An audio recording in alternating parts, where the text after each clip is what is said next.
Се наоѓаме во Вевчани, меѓутоа за разлика од утрото кога пристигнавме и кога бевме пред конаците на Долната мала во Вевчани, сега веќе при крај на овој ден се наоѓаме во уште еден конак, меѓутоа сега сме во конакот на Горномалците. Зошто го потенцирам тоа Горна и Долна мала? Бидејќи дента кога пристигнавме, аз се надевам дека режијата ги има подготвено инсертите, кога пренесувавме атмосферата од Долна мала во Вевчани, на гости им дојда Горномалците. Им посака здравие, среќа, берекет и ја направија сето она традиција што оди на овој голем ден барем за вевчанци, нивниот заштитник Свети Василије во пресрет на празникот.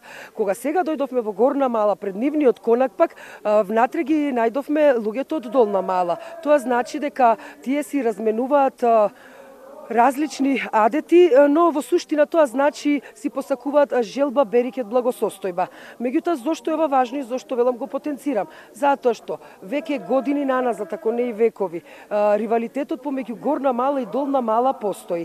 Од она што успеав да поразговарам со вевчанци, што денеска се во конаците и ги вршат последните подготовки за утрешниот карневал, тие велат дека ривалитетот постои. Во што се состои тој ривалитет? Тоа значи дека еве во овакви празнични денови се мерат Горната и Долната мала, кој колку повеќе ќе собере, кој колку повеќе ќе дари, бидејќи ова исто така е празник на дарување, кој побава маска ќе има или кој колку повеќе маски ќе има. Сето тоа му дава уште една димензија и дополнителна жар на овој карневал кој што со нетрпение сите го очекуваме.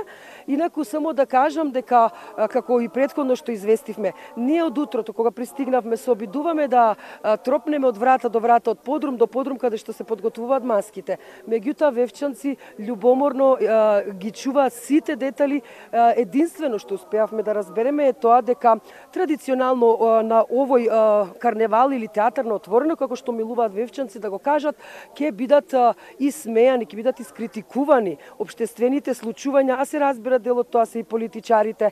Ние ќе трагаме се уште и во потрага сме по некои од домовите каде што се подготвуваат маските и кога ќе имаме се разбира некои нови информации ќе ги пренесеме на нашите гледачи. Инаку зошто е важен овој фестивал? Карневал се извинувам. Вевчанскиот карневал трае веќе 15 века. Тој е театар на отворено. Граници не постојат. Во овие 3 дена во Вевчани може да се случи се. Затоа никој нити е критикуван, нити е напаѓан, нити пак е осудуван.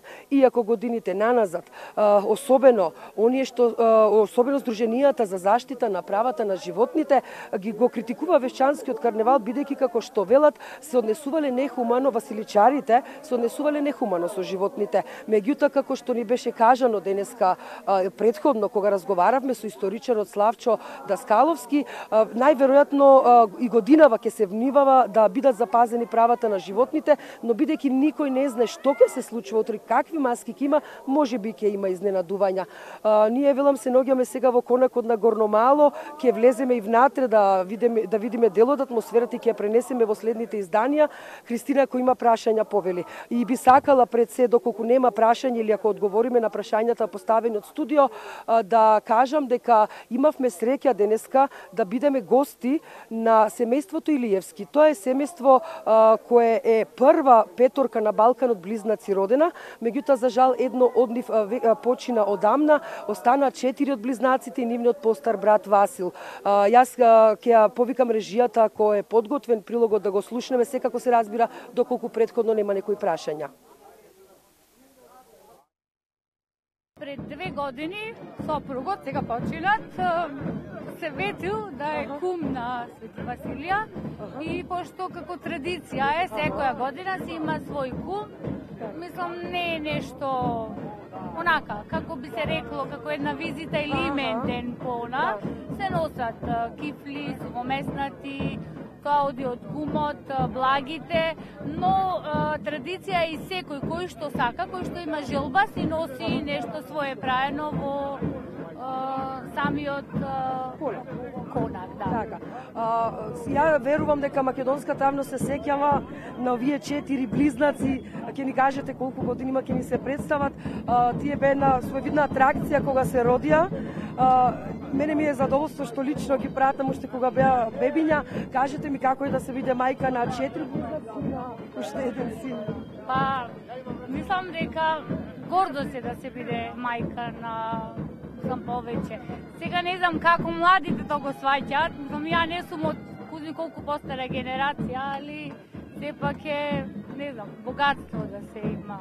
Да, тие се четирите, тоест беа петка, првата петка бевме на Балканот, тие се четирите, Васко ми е постариот.